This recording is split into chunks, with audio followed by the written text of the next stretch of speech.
Welcome back to the CBS Bay Area Spelling Bee. Before we get to the next round, we have a special guest with us. We have Rudvik Gundrasi, and the last 2 years he won the CBS Bay Area Spelling Bee, and you went on to the Scripps National Spelling Bee. What is it like being on this side of the audience for once? It's a lot more nerve-wracking because usually when I'm in the bee, I just sort of go into a shutdown mode, but now, not really. And in full disclosure, one of your brothers is here, right? Yeah. He's competing as well, and you're seeming like you're a little bit nervous for him. Yeah, I am. Yeah. Now, in the last year, since you've been in the bee, I mean, have you even, I don't know, opened the dictionary? What has life been like without studying for the bee after school every day? I have a lot more stuff to do now, but I've studied with Rishi for some time. Yeah. What kinds of things are you doing now? I joined my school's speech and debate team, and yeah, that's pretty much it for now. Now, did you notice that all your spelling study, all the words that you know, that's really coming into your debate, that's helping you out? Yeah, it helps out a lot. Yeah. For especially the more advanced vocabulary other people use. Oh, wow. Okay. And then I'm understanding a little bird told me that you're using those large words to gain an upper hand against some of your opponents. Is that true? Sometimes my partner and I are pretty much very similar, so we know all the same words, so then we can start trolling people. All right. Okay. So you heard it from him. Now, what is it like for those spellers that are left? We've got about half a dozen spellers left. Can you put yourself in their shoes or remember what that was like, you know, sitting here in these seats, being one of the finalists, being one of the last ones? What does it feel like? The first time I wasn't very nervous at this point. The second time I was a lot more nervous because it was my last year. I'm sure whoever's in here and it's their last year, they might be a bit nervous too, but I just like to remind everybody to stay calm and and even if you are freaking out, just spell slowly on the stage. And what advice do you have for the parents out there? I just say, trust your speller. Because in the first year, my mom thought I would miss a couple of the words, but I got them right. All right. Now, you also went to D.C. the last couple of years. One of these students we're going to send to Washington, D.C. to compete in the Scripps National Spelling Bee. Can you give us an idea, what is that like to represent the Bay Area at the big Scripps Spelling Bee? It's very surreal being there for the first time because you get that feeling the whole time you're there, like this is what I see on TV, the camera's over there, all that. Mm-hmm. And being in the situations that prepare you for that, being under the lights and going through makeup and meeting Dr. Bailey, the speller there, the pronouncer? Yeah, it's all a very life-changing experience. I've grown up a lot from being there. Mm-hmm. What's the best thing that you've experienced through all these years and all these years of studying for the spelling bee and becoming a part of it these many years? I think just being there was also a very major part of my life. It's changed me a lot in ways I can't really explain. Also, it helps me a lot in school. Okay, very good. Well, I'm glad we got a chance to talk to you. Thank you so much for that. And you're going to help us crown our winner. But for now, we're going to hand it back to Stan Bunger for the next round. Thank you, Sharon. Before we begin this next round, we're down to the point where it's probably wise to review the rules that apply when we get to the final rounds of a spelling bee. So as you know, spellers miss a word, they leave. But here's what happens when we get to the end of the bee. If all spellers in a round should misspell during that round, in other words, if none of the spellers remaining at the start of a round spells a word correctly, then all remain in the competition and we begin another round. Everyone's back in. If only one speller spells correctly, then a new one-word spelling round begins. So let's assume of our 6 remaining, 5 should misspell, 1 spells correctly in this next round. That speller would be back for a final anticipated championship word and would need to spell that word correctly. Should he or she misspell that word, then the previous round's spellers would come back in and we would go ahead. Is that clear to everyone? All right. Let's proceed then with round number 6. Our word is Sabah. Nanaka was recently elected head of his local Sabah. Sabah. Sabah? Let me give you some additional information. There is a homonym. This is a noun, which means an organized group or council in India. Sabah. Sabah? Say it one more time, please. Sabah. No. The second syllable is Second syllable. is a Say it little again, off. Stan. Sabah. Sabah. That was better. That's wasn't it? better, That was yeah. better. Can I have the part of speech? It's a noun. Can I have the language of origin? It went from Sanskrit to Hindi. Are there any alternate pronunciations? No. Sabah. S-A-B-A-H, Sabah.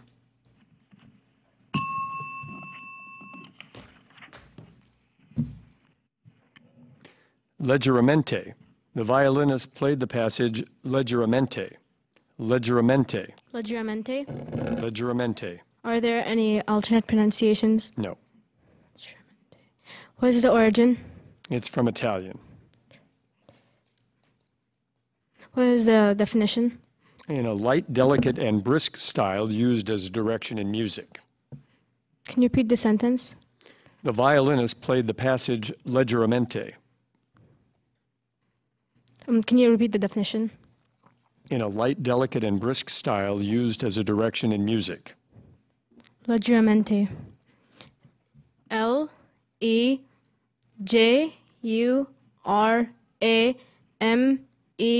L-E-G-U-R-A-M-E-N-T-E. Leggermente.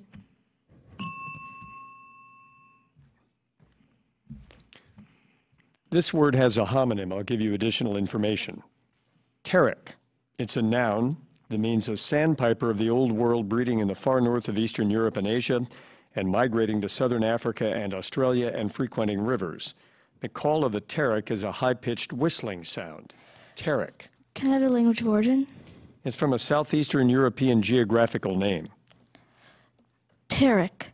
Are there any alternate pronunciations? No, Can I have the part of speech? it is a noun. Pteric. T-A-R-I-K. Pteric.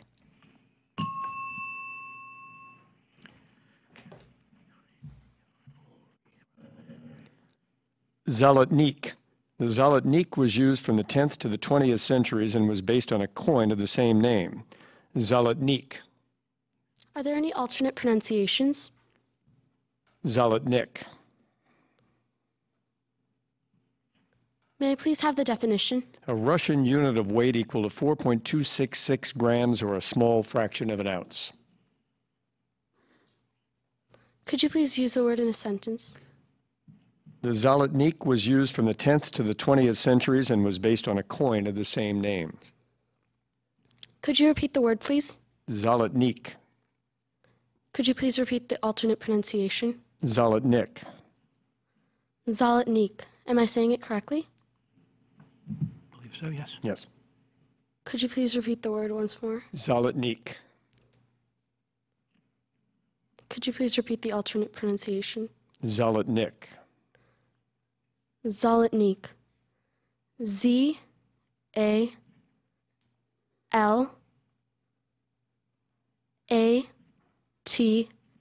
Z-A-L-A-T-N-I-K. Zalotnik.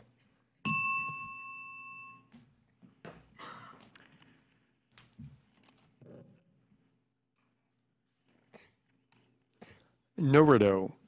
The chief priest at the temple recited the Norido. Norido. Norido, am I pronouncing it correctly? Norido. Norido?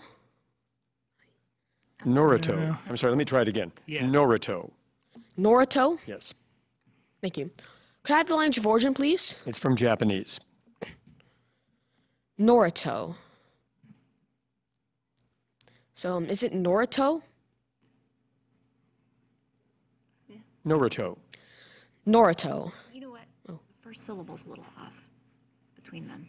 Try it again. Norito. Norito? It's close. Norito. Could I have definition, please? Shinto ritualistic prayers. Norito.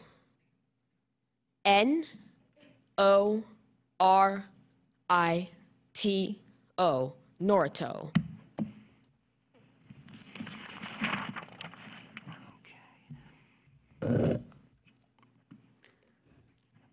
Valenciennes. Valenciennes. Can I have the definition? Let me finish, please. Annette admired the Valenciennes around the neckline of the antique wedding dress. Valenciennes.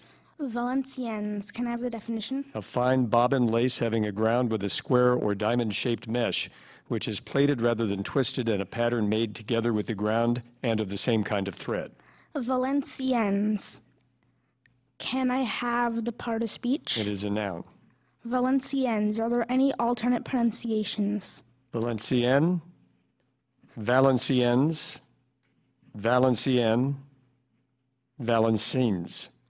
Valenciennes. Can I have the language of origin? It's from a French geographical name. Valenciennes.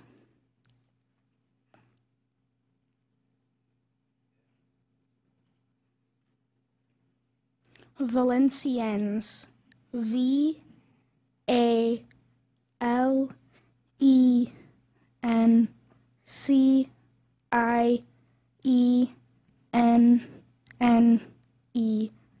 Valenciennes. And with that, I believe we move to round 7. Are there 2 spellers remaining? Do I have this correct? Okay.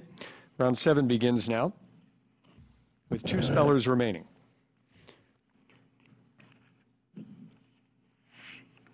Ogygian.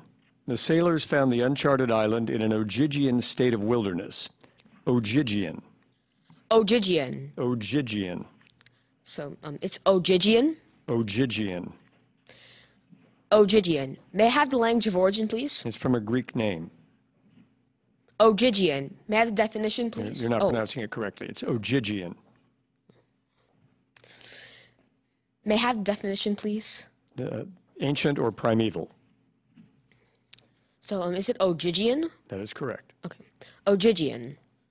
O-G-Y-G-I-A-N. Ogygian.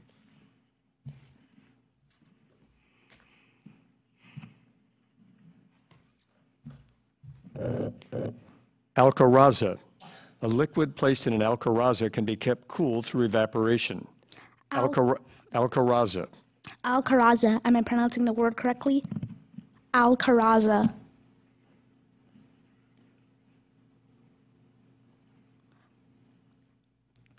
Can I have the part of speech?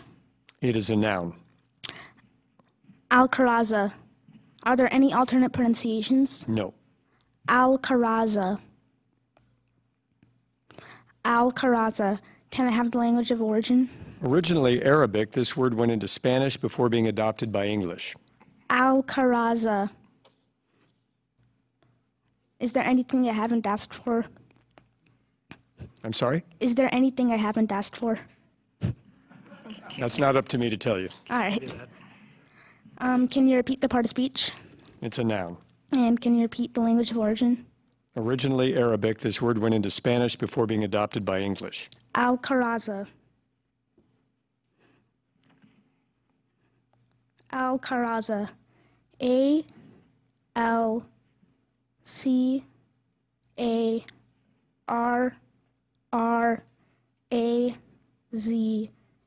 Alcaraza.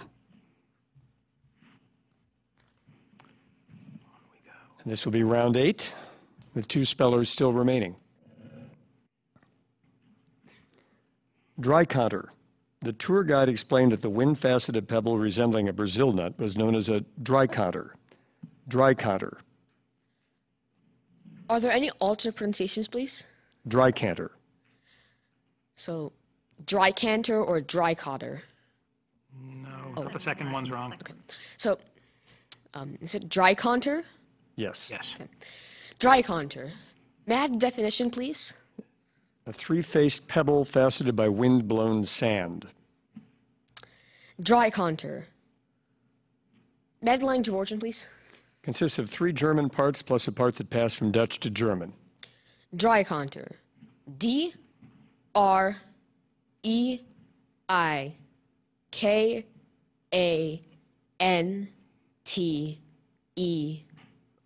Dry conter.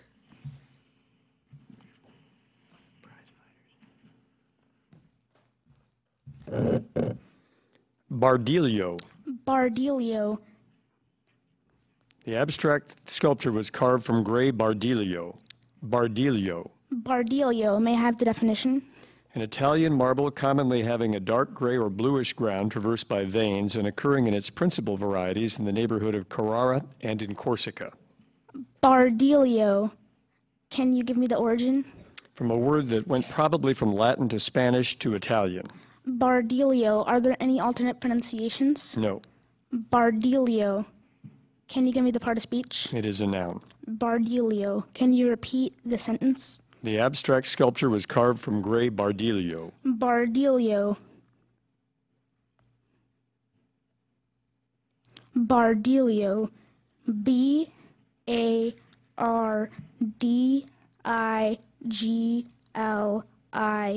Bardilio. And into round 9.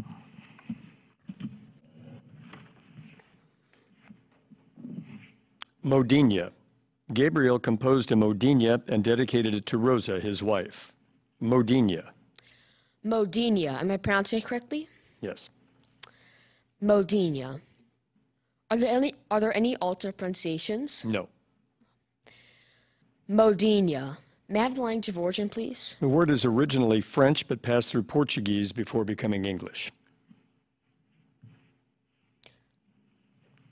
Modena. May I have the definition, please? A Portuguese art song, typically romantic and sentimental. Modena.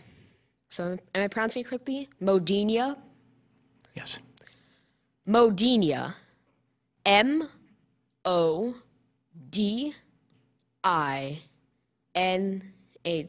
Modena.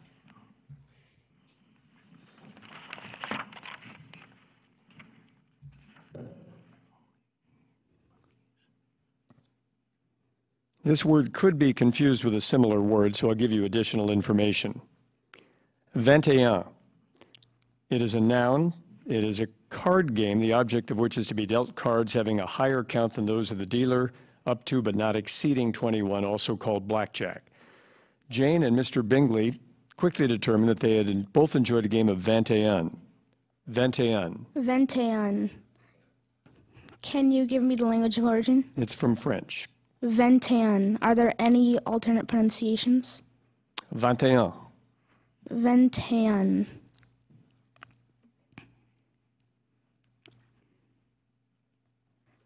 Can you give me the part of speech? It is a noun.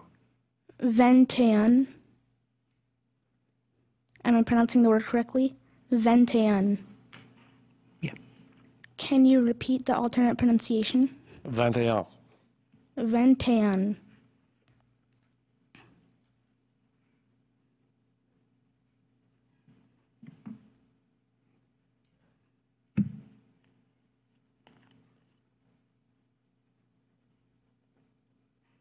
Ventean.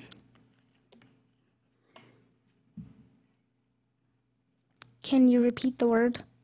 21. Ventean.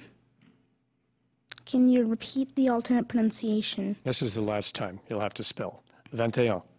Ventean, ventean.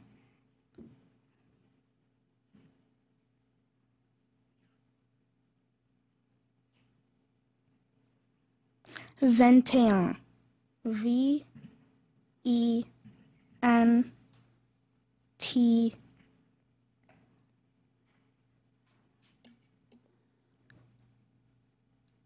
E-A-N.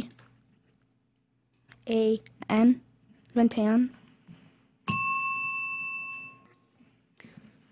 We go now to round 10. This would be a championship round. So if this word is spelled correctly, we have a champion. If not, we'll revert to the two spellers who remain in the competition and we'll go back to another round. So this word would be for the championship.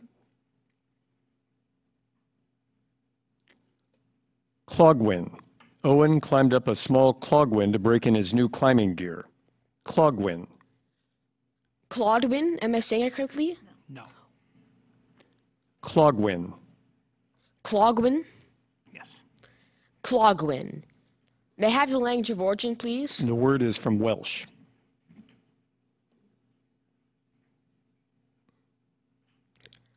Clogwin. Could I have definition, please? A cliff or precipice. Clogwin. Are there any alternate pronunciations? Clogwin, Clogwin. So, Clogwin. Okay, let me see if I can work these through. So the primary pronunciation is Clogwin. Alternate pronunciations are Clogween or Clogwin. It's very subtle. Clogwin. C-L-O-G-W-Y-N.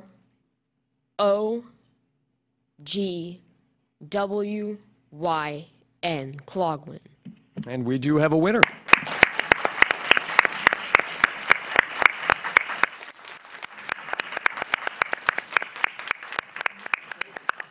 Well done. That was quite a showdown. We have some prizes for you here for a moment, but did you know the word?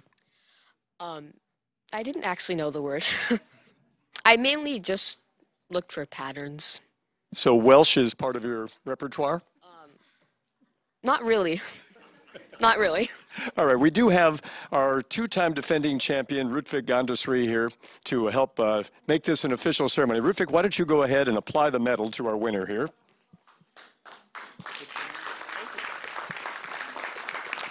And then I have a few things for you here, so if you'll lift these off for me one at a time.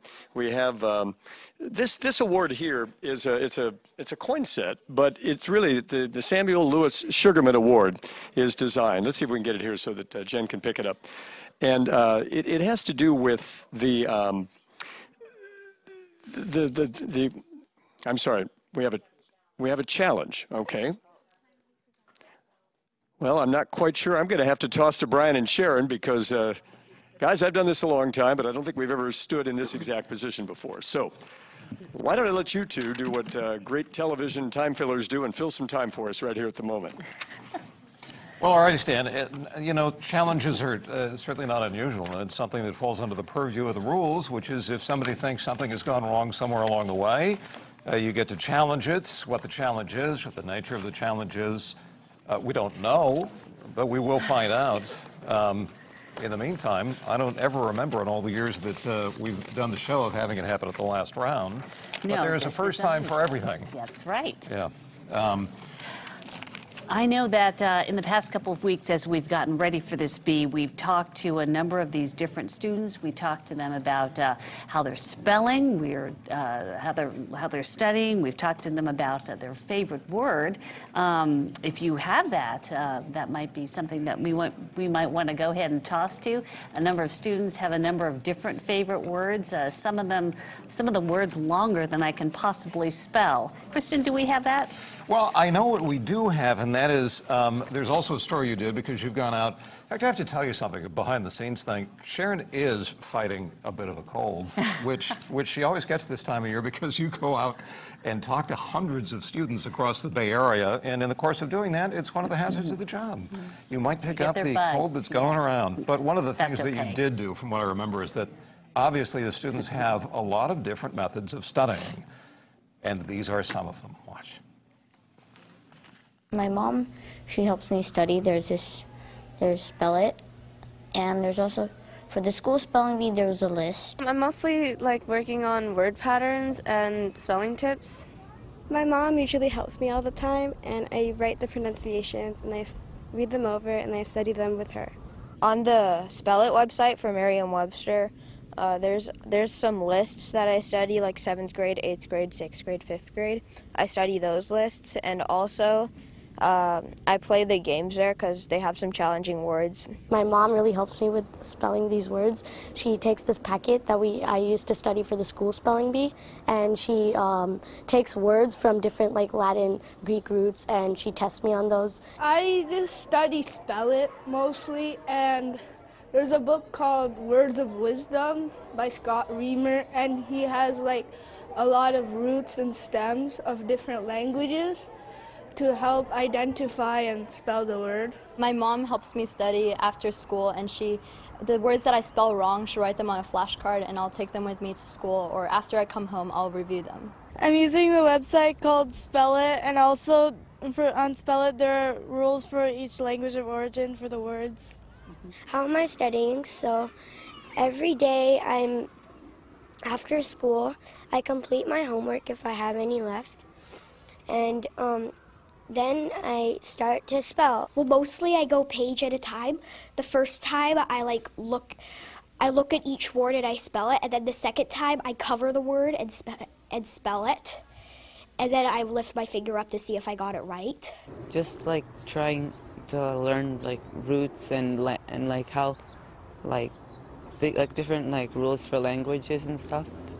So like yeah, I can like figure out a word just by knowing its language and reading. I'm looking at the words, and then my mom is quizzing me, and then if I make a mistake, I'm learning from that. All right, and once again, the point where now we have two spellers, and we are dealing with the challenge situation right now. So as the judges are dealing with that, we want to tell you that some of the students that we had talked to, they had a bunch of different favorite words, and we want to share some of those with you now. My favorite word this year is hippopotamomonstrosequipedaliophobia.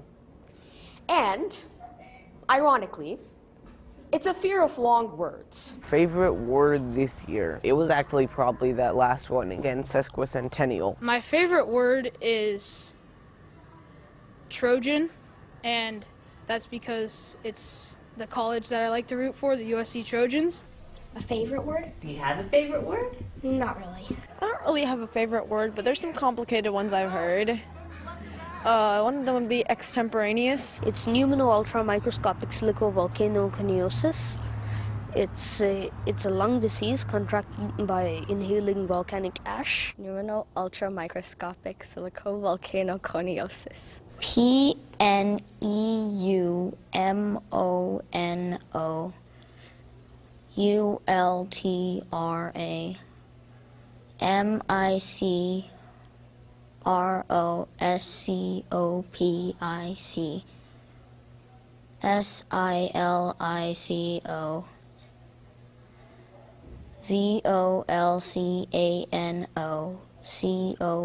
PNEUMONOULTRA MICROSCOPIC SILICO VOLCANOCONIOSIS. Qatari, it sounds really easy, but it has a twist to it. Qatari. And what does it mean? I kind of forgot. Glockenspiel. Why? Because it's kind of tricky and it doesn't sound like the way it's spelled. How is it spelled?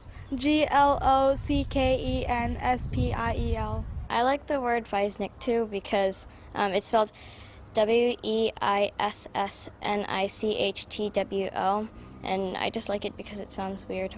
A recent favorite word that I learned is triskaidekaphobia, which is the fear of the number 13. Cywydd. Which is? It's CYWYDD. And what does it mean? It's a Welsh poetry term.